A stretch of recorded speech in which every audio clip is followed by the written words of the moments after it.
Morning, everybody. First of all, I'd like to thank the OMAG group for having us here, CIS here, or me representing CIS here. Certainly an interesting place to travel to. And somebody in this room here I spoke to during the week recommended a place called Cattleman's. And to that person, thank you very much. It was a great steak. But anyway, I guess I'll start with how many of you folks here are members of the MS-ISAC? Show of hands. Oh, wow, rough crowd. All right, well, my goal is to introduce you more to some of those services that are available to you. Free and fee-based services. A lot of the free-based services are in place to help enhance your security posture, and then some of the fee-based services are there to, again, add layers to your security posture to strengthen it, but also to protect you from vulnerabilities, threats, threat actors, etc. So I'll start off with the Center for Internet Security. We are a 501c3 nonprofit. Funded through a cooperative agreement by the Department of Homeland Security. Our mission is to protect state, local, tribal, territorial entities 24/7, 365 from cyber attacks and threats. We are the home of the MS-ISAC, the group I just mentioned, as well as the EI-ISAC. Simply put, that's a multi-state information sharing analysis center, and the EI-ISAC is the election infrastructure information sharing and analysis center. Together, those two organizations are supported by our Security Operations Center on a 24/7, 365 basis and housed under the Center for Internet Security. So you may hear the term the CIS SOC or the MS-ISAC SOC, right? They're one and the same. And we are also listed on the National Cyber Attack Plan, National Cyber Response Plan as well. So benefits of a MS-ISAC membership. This is not necessarily my bread and butter. My colleague that was supposed to be here to present this piece unfortunately had a family incident, but you can see some of the benefits that are up on the screen. These are all no-cost benefits, free services available just for joining the MS-ISAC.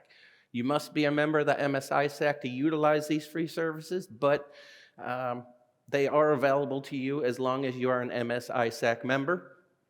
Probably the biggest one I'll point out up there, again, this isn't necessarily my area of expertise, is the malicious domain blocking and reporting. A lot of folks take advantage of that because you can block, obviously, malicious domains and get reports on it.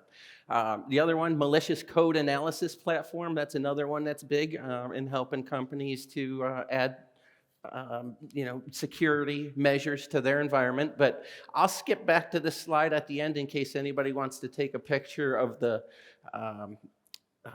email address or the contact information that's at the bottom. But you can see there's a lot of things up there. I don't want to go through them one by one and put you guys to sleep out here early this morning, right? So, but the benefits of being an MS-ISAC and having an MS-ISAC membership, you'll be part of a group with over 13,000 members and growing. So we're very proud of that. But again, I'll come back to this at the end in case anybody needs to get a picture of this slide, or alternatively, I will be at the desk just outside the door until later on this afternoon. But I believe a copy of the slides is available at the end as well. So you should have all the information you need. Going forward, so CIS Endpoint Security Services. There's a cybersecurity insurance mandate out there. I'm not sure how many of you may have come across it yet that says if you don't have an endpoint detection response or endpoint security services solution in place, your IT or your cybersecurity insurance premium could go up, you could lose coverage, or the cost per incident is going to go down. We've seen things as bad as if there is an incident, hey, we'll give you as little as $10,000, right? What's that going to fix? Maybe a few computers, a few workstations, maybe a server, right? Not very. It won't take your money very far. But endpoint security services are powered by CrowdStrike, is who we partnered with. We did vet out multiple endpoint security service providers before we ultimately decided to use CrowdStrike and their tools. So their tools power the solution. Our Security Operations Center is the team behind it, managing, maintaining, and monitoring 24/7, 365. So the 5 modules that are part of any endpoint security services solution offered by CIS are Falcon Prevent, Falcon Insight, Falcon Discover, and Falcon Device Control. I'll go into each of them, starting with some of the features, right? Next generation AV, not to be confused with a current antivirus, right? An antivirus nowadays is obsolete, or they're going away, right? But it also includes endpoint detection response. There's also 3 additional advanced capabilities or modules that we offer. But it is a fully managed, monitored, maintained solution by our team, 24/7, 365. It will enable you customizable device control, as well as it will align with multiple industry standards or the CIS critical security controls. There's 18 of them currently. Deploying an endpoint security service solution will assist with 9 of those. So pretty important there. But the first piece is the next generation AV. It will detect encrypted and unencrypted traffic. It will also look for indicators of compromise. It looks for behavioral and signature-based malware, but it's also going to block malicious activity and kill processes or quarantine files. So you can actually quarantine an endpoint with this ESS solution. So if you get something on your workstation, immediately we can quarantine it, limit it to that particular workstation so that it does not spread throughout your environment and cause havoc, right? It is cloud-based as well, so I should mention that. But Falcon Insight with Threat Graph, this is your response piece. This is the piece where you can actually quarantine an endpoint. An example I give to this, and those of you that have heard me speak before are going to recognize this story. It is the same one I use over and over, but it was Saturday night. Roughly 10 o'clock, and one of our customers' networks, our analysts in the SOC, were there as they are 24/7, 365, whether it's New Year's Eve at 11:59, Christmas Day, Turkey Day, whatever, right? Our team is there. So it's 10 o'clock on a Saturday. They noticed something malicious, scrubbed it for false positives, determined it was a piece of malware that was actively trying to phone home. Our team immediately quarantined that endpoint. Once we quarantined that endpoint, we reached out to the customer per the escalation process in place. So that escalation process would be either an email or a phone call. Typically, we recommend that you set up both because maybe you're not getting your emails on your phone or whatever, right? Or you're using a different phone. So email and phone, we called them, emailed them. This was Saturday at 10 o'clock, no response. Sunday, email, phone call, no response. Monday morning, a frantic employee reached out to us wanting to know what had happened. We let them know that we did notice a piece of malware trying to phone home. We quarantined it to that particular endpoint so it couldn't go anywhere else, and let them know that we could assist with remediation. The customer immediately wanted to remediate the issue, so we always do attended remediation. So one of our analysts or one of our CERT members, cyber incident response team members, immediately worked with them to remediate the issue, and again, it was attended remediation. We always do that so that we're not taking something critical offline, taking down a air traffic controller server or a utility server, anything like that, but we also do that so that our customers and members can also learn about the situation that happened and try to avoid it from happening again, right? Some of the advanced capabilities I mentioned, these 3 particular modules: asset inventory, user account monitoring, and application inventory. Asset inventory, don't confuse it with an asset inventory tool that will give you a make, a model, a serial number. That's not what this is. It's mainly just going to let you know, you don't know what you don't know is in your environment, right? So this asset inventory is going to monitor assets to achieve, maintain, improve compliance, but also pinpoint rogue devices. We stood this up in a village in upstate New York on one single endpoint, the town clerk actually. And because one of my colleagues at CIS happens to be a mayor in that particular village, we were able to look into this stuff, look into the asset inventory, the user account monitoring, the application inventory. When we looked behind the scenes, that asset inventory was picking up everything. I mean, it was picking up iPads, it was picking up iPhones, it was picking up dimming light bulbs. So anything that was connected, so what you don't know, right? This asset inventory tool is just good. It just completely scans the environment and lets you know what assets are connected to your environment. The user account monitoring, you can track user account activity for unusual behavior, but monitor credential use as well, specifically administrator credential use, right?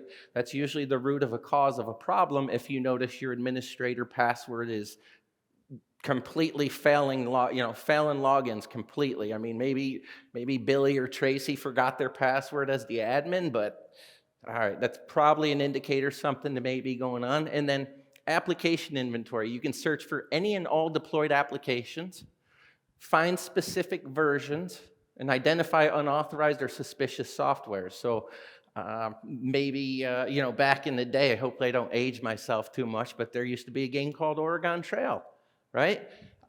If I have my Oregon Trail application downloaded onto my computer or workstation, that application inventory would pick it up and recognize it as an identified, unauthorized, or suspicious software, and then would enable you to not allow it in the environment. You notice in the bottom right of that, it does say that is requested through our Security Operations Center. Everything else you can set up with a click of the button. But with the application inventory, we ask that you reach out to our SOC, phone call, or email, just so that we can assist with the setup. The reason being, we want to ensure that it's configured correctly. Our team seeing or has visibility into the environment, to everything that is in the environment, but also, again, the key thing being it's configured and sending the information correctly back to the Security Operations Center so those analysts can be monitoring that information in intel. Customizable device control. So that access to that management portal would enable you to have access to all these modules, as well as you would have visibility into anything our team is doing behind the scenes. So if our team is scrubbing false positives, you may not be getting alerts, and you certainly don't want to be getting alerts. Alerts are usually critical or emergency. If you're getting alerted, then something's obviously going on. But having access to that management portal and having visibility into what our team is actually seeing and doing, you'd see that maybe, wow, there was 15 instances last month where we looked at something, we scrubbed it for false positives, and it's nothing we need to alert on. Maybe an anomaly, may not be any, nothing that we're worried about. Host-based firewall control. You can manage your native Windows and Mac-based firewalls through the cloud. So you can do that through the cloud, enabling you to push policies, rules, sets, and updates.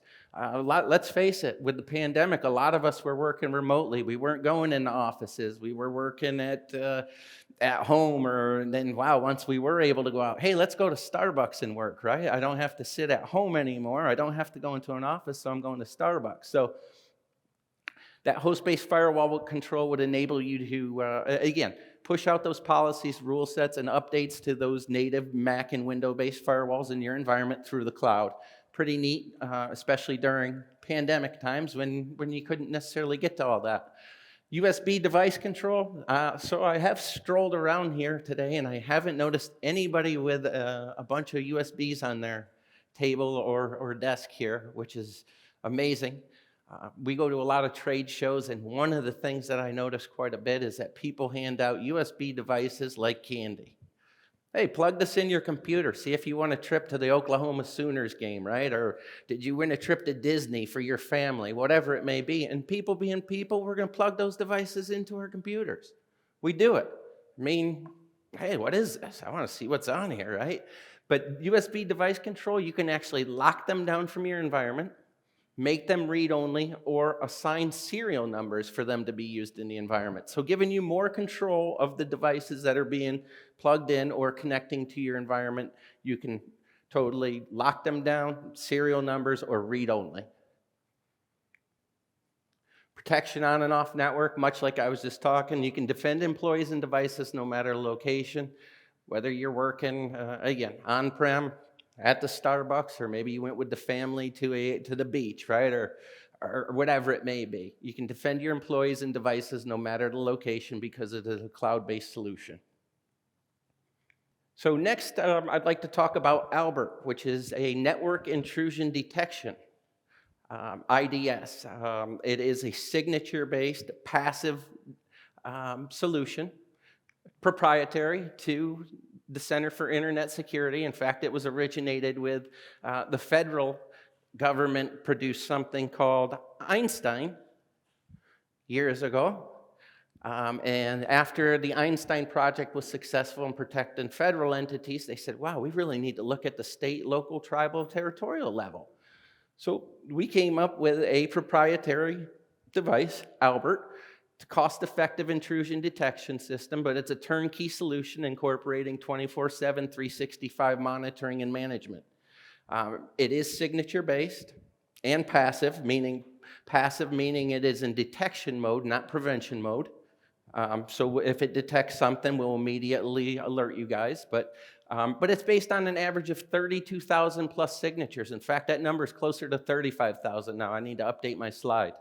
And those signatures come from a number of different places, which I'll touch on the next slide, but they're updated twice daily. So signatures are updated twice daily for any Albert devices that are deployed. There are currently over 900 Albert devices deployed. Each state has 2 Alberts deployed, and each territory of each of the 6 U.S. territories has 2 Alberts deployed. So just to give you an idea of how that particular solution works, but it is deployed over 900 devices throughout the U.S. and 6 U.S. territories. So signatures and indicators of compromise. There's 3 unique and targeted signature sources. I mentioned it is a passive signature-based IDS, network intrusion detection monitoring solution. So commercial signatures. If you have an IDS or IPS in place right now, you probably already have a lot of the commercial signatures at FireEye or, God, off the top of my head, FireEye, or we'll stick with FireEye just as an example. So commercial signatures. Anybody that has commercial signatures out there or commercial companies have commercial signatures. Those are not unique to anybody. We all have them. What's unique to us is the other 2 areas, CIS research, threat data analysis, and incident response cases that we build the signatures from. Those signatures come from, again, research, the threat data analysis that we're seeing throughout all the 900 Albert devices deployed in the 50 U.S. states plus 6 U.S. territories, plus the thousands and thousands of endpoints that we're monitoring, managing, maintaining for our customers on a 24/7, 365 basis. So there's numerous avenues that we can get signature sources from. The last one is declassified. So think along the lines of we partner with a lot of those 3-letter federal agencies you may be familiar with out there, but we also have analysts that sit on the floor at CISA, which is the federal SOC. So we're always sharing information and intel to better protect our SLTT community, and that's what's made us unique since 2000 when we originated. It was all based off benchmarks. Well, benchmarks was the beginning of all the intel and information being shared at the MS-ISAC and EI-ISAC, enabling us to create these signatures, 35,000 plus of them, to protect our SLTT community better. Albert detection and monitoring, how does this work? So it's an average of 6 minutes from detection and notification. That's under half the time of a commercial vendor. How do we do that? It detects a signature match. An alert's generated, sent to our 24/7, 365 Security Operations Center. Once it goes to the Security Operations Center, our analysts are there to scrub that for false positive, taking alert fatigue off our members' plates. But when they scrub it for false positives, if they do determine that it is an actionable event, then a notification is sent per that escalation process that you set up when you sign up for the service. So it would be set up in terms of an email or a phone call as well. Another recommendation I make is multiple points of contacts for your escalation procedures or processes makes sense as well. Just gives you better peace of mind if maybe 10 o'clock on a Saturday, Jerry's out watching the Sooners and Billy's out with his wife at a dinner and Barbara's available. Well, at least we had 3 points of contact, so we're able to escalate that to one of the persons. So that's why I always recommend having multiple people involved in the escalation process. This is an example of some of the executive summary and sample reporting. You can see it's all line graph, bar graph, color-coded like a stoplight, right? Red, yellow, green. Very easy to understand whether you're the most technical person in the room or least technical person in the room. You'll be able to understand everything that's in these charts or in these reports. And, there's a category for events, top event categories, events by month, as well as the severity, events by severity, emergency, critical, warning, and informational. And you can see it's a line graph, so it's very easy to understand.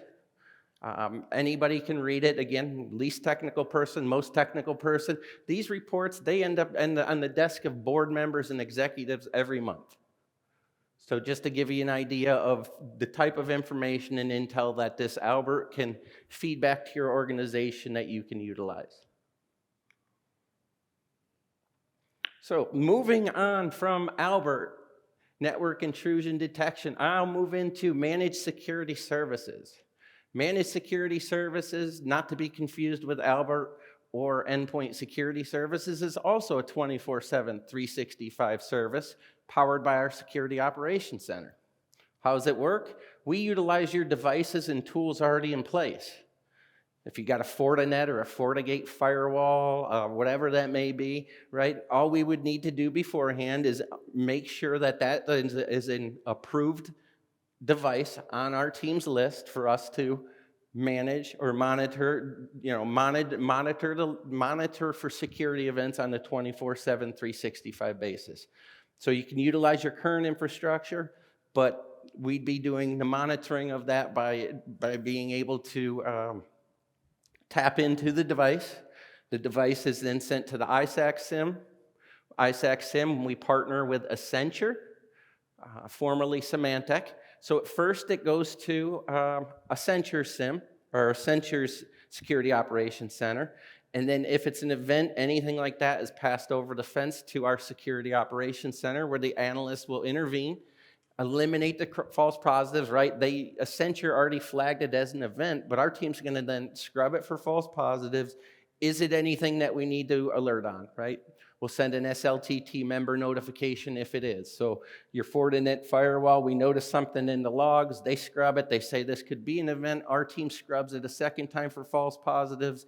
They determine, yes, this is something we need to alert on, we reach out per that escalation procedure.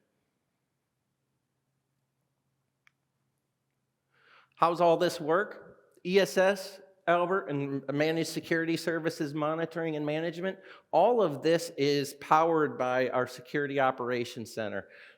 They are there for support, analysis, and monitoring and reporting on a 24/7, 365 basis. You've probably heard from other companies before, right? The old adage, the SOC analysts become an extension of your security team, right? But that's why we're there. We're there on Saturdays. We're there on Sundays. We're there on holidays. We're there around the clock. Our team is staffed 24/7, 365. They work 3 different 8-hour shifts, much like you and I do. So one of the powerful things about that is that, expert human analysis of malicious activity, industry-leading alert times. I mentioned with Albert, right? In under 6 minutes from detection to alert. ESS, I believe, is 10 minutes from detection to alert. But those are industry-leading response times. We also have an SLTT-focused threat database. We've got over 20 years experience. We also work with those 3-letter agencies and federal partners sharing information and intel, as well as CISA, the federal SOC. Key thing here that I always hear back from folks when I present about our Security Operations Center is, wow, you guys give me time back in my day. Now I have time to do some threat hunting. I can do some vulnerability scanning. Maybe I wear multiple hats in the organization, right? And I have to do multiple IT initiatives. I get time back in my day because your team is the one scrubbing the false positives, but taking alert fatigue off our members' plates, giving them time back in their day. And again, we're there 24/7, 365, but we're also taking the alert fatigue. If you talk to folks that maybe manage devices internally by themselves, the first thing they always say is, I spend my whole day scrubbing false positives. How many of those are, is your device even tuned correctly, or is it just firing off alerts left and right, right? But our team, if we're there, we manage, maintain, monitor that solution, configure it, ensure that it's updated, patched, anything like that. We take care of everything. It's basically the easiest way I like to put it is we're going on a road trip. We're driving the car. You guys are riding shotgun. Probably the easiest way to explain it. So here is a look into our SOC, and unfortunately I had to send my video without I had to send my presentation without the video. But I like to give a video look into our Security Operations Center. That is actually a portion of our Security Operations Center in upstate New York.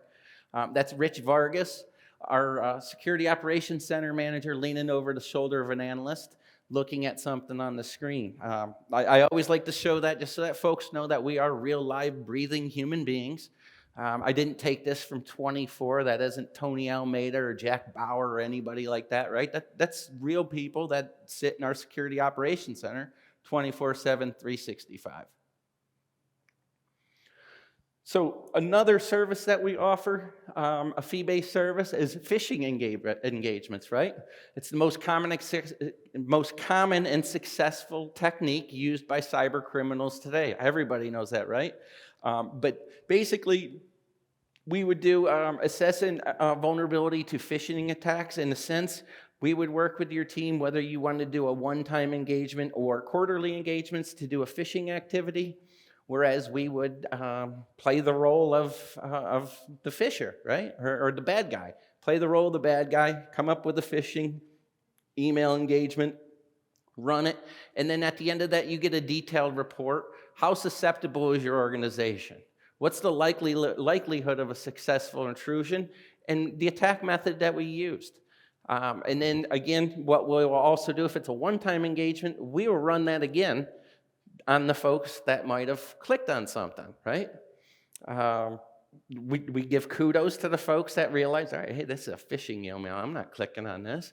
The folks that didn't, they go through another round, and then that's all part of the finalized report. But you can see 69% of new hire targets accessible to an open and click. So they're new hire, they're like, hey, yeah, this looks like it's from Barbara internally. I'll go ahead and click. Oh, she wants my cell phone number and my address. Oh, sure, here, Barbara, right? No, thank you. You just been phished. So 60% of new hires submitted credentials to a spoofed login form. That's 3 out of 5 of you in this room. Yeah. Not very good, but that's the whole benefit of doing this with a trusted team like CIS, so that you are working, you're attempting to phish your employees, but you're also doing it with a company that's not going to, if it was a real life phishing attack, how bad would it be? Would it turn into a ransomware? Would it turn into oh my God, we're down for 2 weeks, right? So the phishing engagements have been very successful and can be run either a one-time or quarterly, just depending on how you want to run those engagements. Vulnerability assessment, network and web app, right?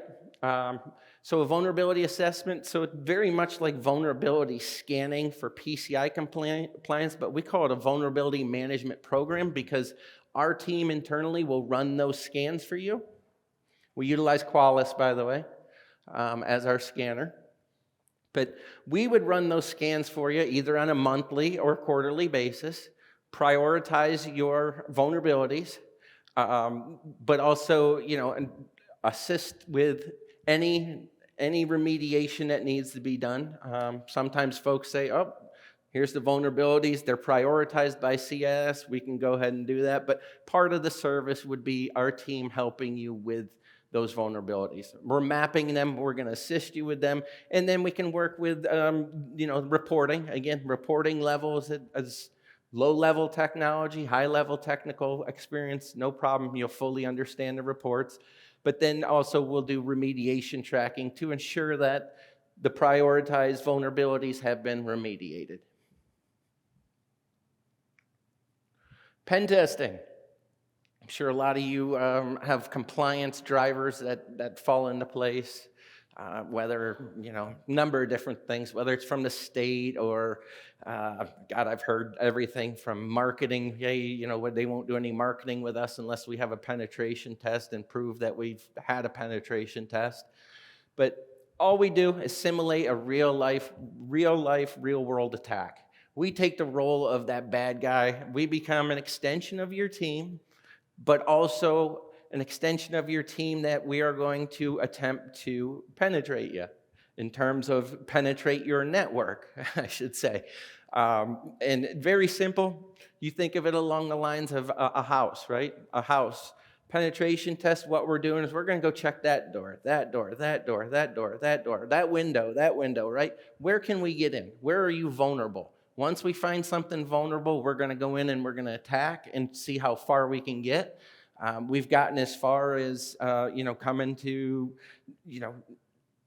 their financials. We got right into payroll, right into their, we could have easily, again, that's not the purpose of the engagement. We could have easily drained their bank accounts when we did penetration testing with some of our customers. So we typically recommend doing the vulnerability scanning first. Patch your vulnerabilities. Once your vulnerabilities are patched and you feel you're in a good place, then call whoever it may be for a penetration test. If you already got a local partner or somebody you work with for that, definitely, but makes sense to do the vulnerability scanning first, patch those vulnerabilities, and then bring in an organization to perform a penetration test.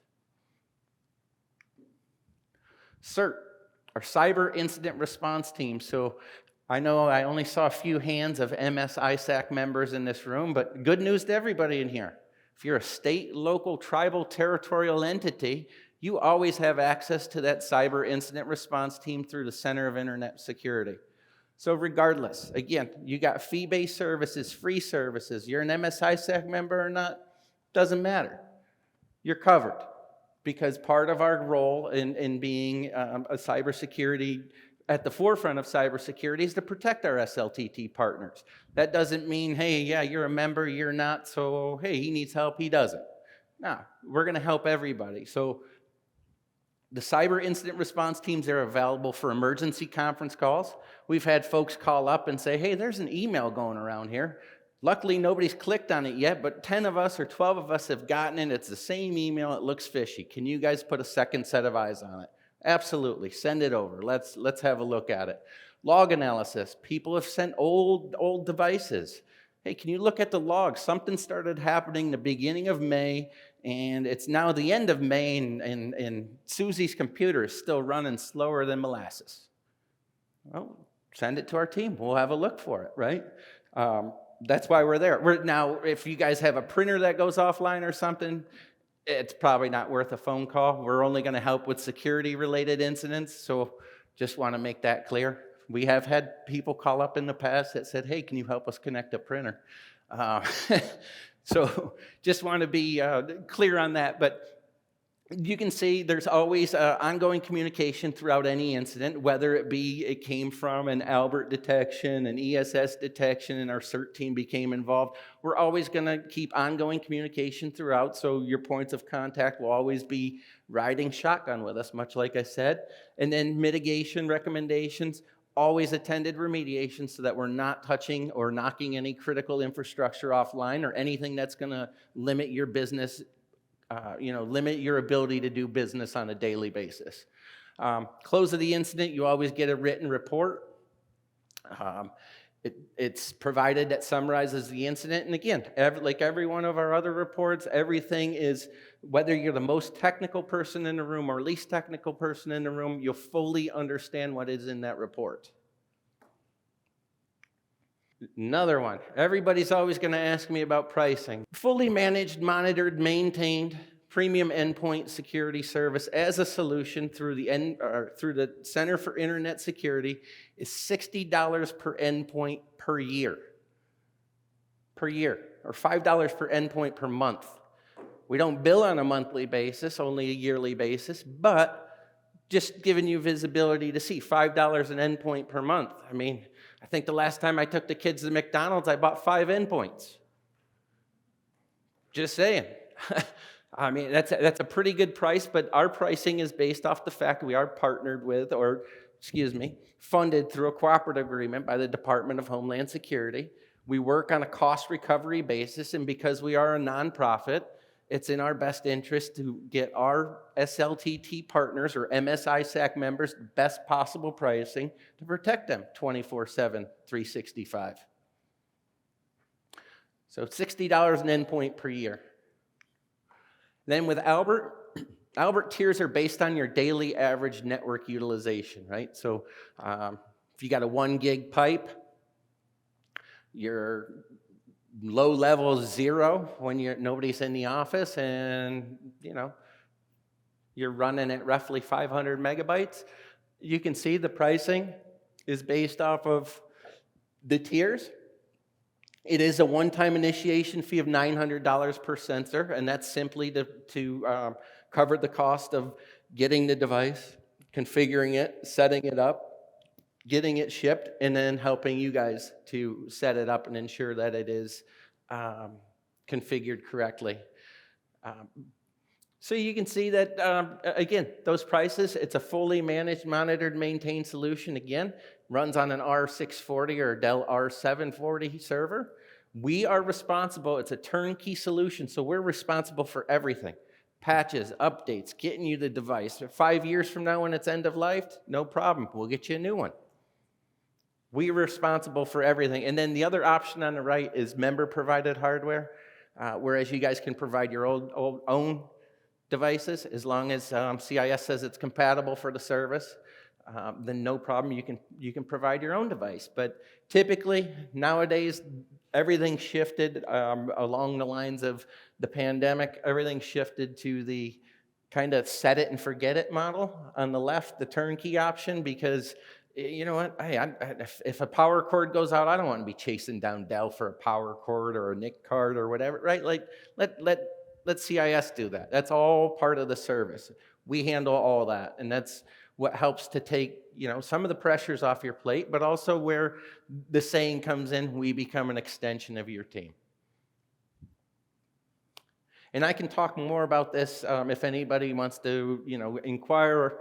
I'll be at the desk outside. I can answer some more additional questions, or we can set up a one-on-one that's more convenient for you for your time. But my next slide is questions. Does anybody have any questions out there for me that I might be able to help answer? Endpoint, good question. Windows 7, Service Pack 1 or newer. Windows 2012, R2, server or newer. Linux, workstations and servers. Mojave, or OSX Mojave. OSX Mojave or newer, excuse me. Those are what are currently covered under the Endpoint Security Services solution. No mobile devices, no Chromebooks, no iPads, nothing like that. Typically, because we do get a lot of feedback from institutions, maybe higher education, K-12, that have a lot of Chromebooks and iPads and stuff, and their way around that, kids are going to do what they're going to do. They re-image them. Simply re-image them or just send it, re-image it, boom, back online. Good question. Anyone else? And I should probably go back to that first slide so that you all can see where to get the MS-ISAC information for the free and fee-based services, but also you can sign up for your membership there as well. So I'll scroll back to that, and if there's any questions in the meantime, feel free to shoot them at me.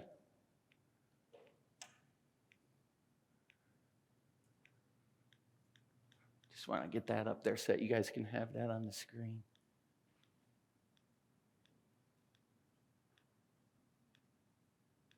Whoop. There it is. But yes, in order to utilize any of the fee-based services, you must first be an MS-ISAC member. MS-ISAC member, access to all these free services.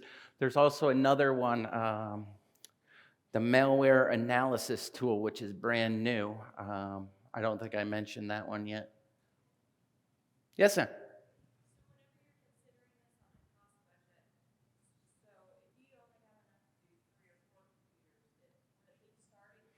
Yes. So we do have a village in upstate New York. They procured one single endpoint. And because we are a nonprofit and work on a cost recovery basis, we can deploy as little as one single endpoint. So we have companies that do maybe, hey, let's do, can we do 10 or 11? Yeah. Well, this other person's telling us we got to buy 25 licenses. No, if you got 11, hey, that's what you want, that's what you got. So, and that's one of the benefits of us being a nonprofit and working on a cost recovery basis, being able to, procure as little as one single endpoint for our customers. Absolutely, and how we basically we true up at the end of the year. So we do have companies that they'll start with like 3 or 5, then they go up to 50, and then we want to do all 300, right? And then by the end of the year, we'll true up with them next year on the 300. Yes.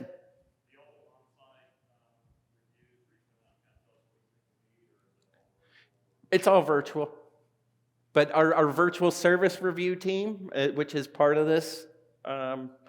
I would definitely recommend, if that's something you're interested in, utilizing that link on the bottom there, because they will set up a virtual service review with you and cover, I think they block off like 30 minutes to maybe an hour, but they'll go through it's almost like you're going around a clock, right? 1, 2, 3, right?